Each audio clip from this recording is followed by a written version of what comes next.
Today on the channel, I wanted to spend some time looking at some former prospects to see if there's any lessons to be learned.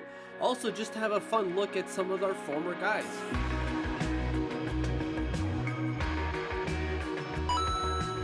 In today's video, I want to take a look at some former prospects. I pulled out 4 of them to see, did we miss on anything with them? Is there anything we can learn from these prospects now that they are no longer with us? So again, these are former prospects that used to be within the Islanders system, and we're only looking at 4. Not all of them. We'd be here for days if that were the case.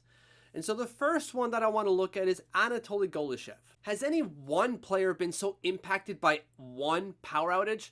So remember, Anatoly Golishev, when he was here, was scheduled to play for the Islanders in a preseason game against the New Jersey Devils, but the power ran out before the game started, and so the game was canceled, and he never played. Not only did he not play in the preseason, he didn't play a regular season game, and that was it. After a while, he was like, screw this, I'm going back to Russia, and that's exactly what he did. Now, the Islanders did call him up at one point during the regular season, but then Barry Trotz alluded to the fact that Golishev wasn't ready, even though he had sang his praises throughout the preseason, saying he was the most detail-oriented guy and so on, but clearly he wasn't ready.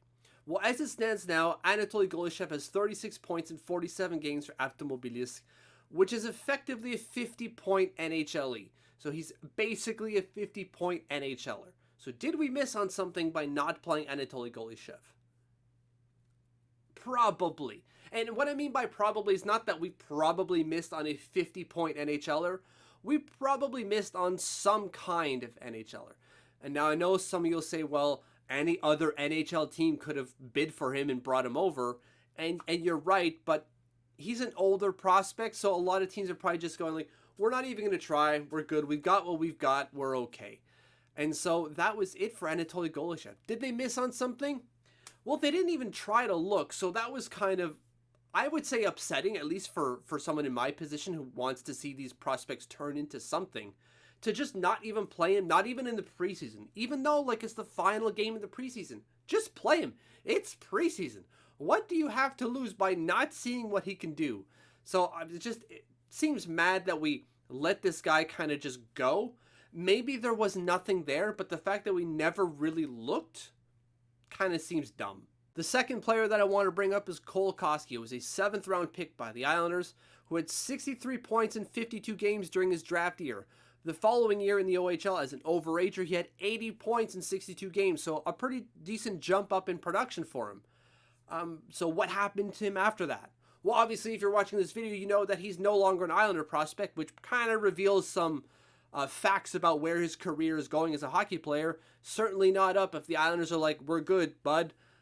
He is platformed, or his ceiling, if you will, is this ECHL level, which isn't a bad thing. I would love to be paid to play at the ECHL level, but I'm not even good enough for that.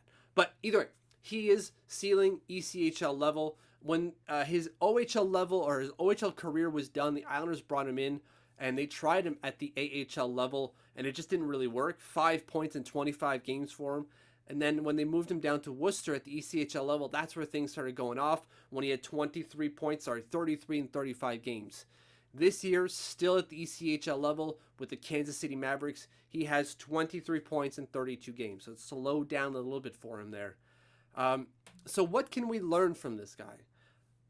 It's that overagers need a grain of salt. Not all of them, right? Because some people say haha, Jacques Hughes, you just said the thing about William Dafoe. And you're like, it's not the same situation. William Dafoe was the 6th overall pick at the QMJHL level, was trending upwards every year, and just really was the dominant player of that league. It was clear, easy. His skill was ahead of everyone else there. Sure, he's got the body and he's got the age, but he was using his skill to beat everyone. It wasn't necessarily just because he's older. But for some of these other guys, it might just be because they're older. So should we apply the grain of salt we're taking here from Cole Koski and apply it to guys like Matthew Maggio or Dylan Kefler? I would say apply it to Dylan Kefler for sure. It's not to say that Dylan Kefler isn't an interesting prospect and isn't putting up good numbers. He is. It's not his skill that's determining his production, if you will. He's obviously a skilled player, but his age is really playing a factor here. So I would take Dylan Kepler's production with a grain of salt over Matthew Maggio, whose skill is just, he's got translatable skills that will serve him going forward into the pros. Can he be an NHLer, he being Matthew Maggio? We'll see. I kind of think he could, but an AHLer, I think so for sure. Dylan Kepler, I'm not too sold on that yet. The third player I want to bring up is Michael Dal Colle. Now that he's in Finland playing for TPS, has he turned a new leaf? Has he become that new player, that dominant player, the guy that we drafted 5th overall in 2014? No. The production is respectable, 19 points with 4 goals in 34 games. That's fine. But that basically amounts to 22 NHLE without any sort of age regression whatsoever. And that's basically what we knew we already had when we saw him when he was here with the Islanders. Basically a 22 point, 25 point player at the NHL level. So he hasn't changed or become better than when he was on the island, which tells you that the Islanders didn't mess up his development per se. The Michael Dal Colle we had was the Michael Dal Colle that was, right? That's who he was as a player. So it's clear that the Islanders drafted wrong in 2014. The fourth player that I want to bring up is Linus Soderstrom. That's a goalie the Islanders drafted in the 4th round of the 2014 draft. And now you'll remember this is a guy that after the Islanders drafted him had a massive year in Sweden playing for HV71, where he broke Henrik Lundqvist's record for goals against average in his season. He played 22 games, had a 1.34 goals against average that year with a 943 save percentage. Went on to help HV71 win the Lamat Trophy, which is Sweden's version of the Stanley Cup, if you will. Incredible stuff. And then he finally came over to North America 2 years later and played 4 games over 2 years. 4 games. That's it. Injuries and rehabbing from injuries, and the Islanders kind of taking their time with rehabbing him from injuries or clearing him to play, if you will. He played 4 games, all of them in Worcester, 449 goals against average, 870 save percentage. Wasn't good.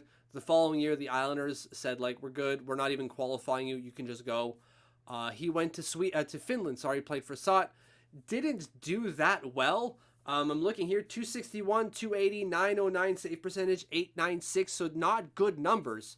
But now that he's in Sweden, he's going off for Skellefteå with a 151 goals against average and a 936 save percentage. It's clear that this kid can play at the SHL level at least at the SHL level.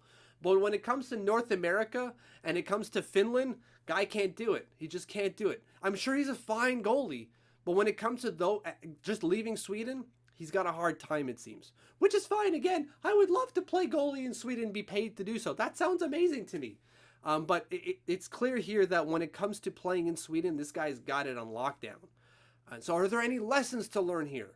Yeah, goalies are voodoo. You have no idea what's going to happen with goalies at all whatsoever. For anyone tells you they know, they're lying. No one knows anything about goalies. If they look good, they could be good, but who the heck knows? So that's a look at 4 former Islanders prospects. How are they doing? Any lessons learned? Did we miss on anyone? Of course, that's not every single former Islander under the sun. It's only a handful of them, but I didn't want to be here all day. If you've got a former Islander prospect you want me to talk about, just put it in the comments below. Thank you for watching. Thank you for following. If you haven't subscribed yet, hit that button. And if you have, thank you, thank you, thank you.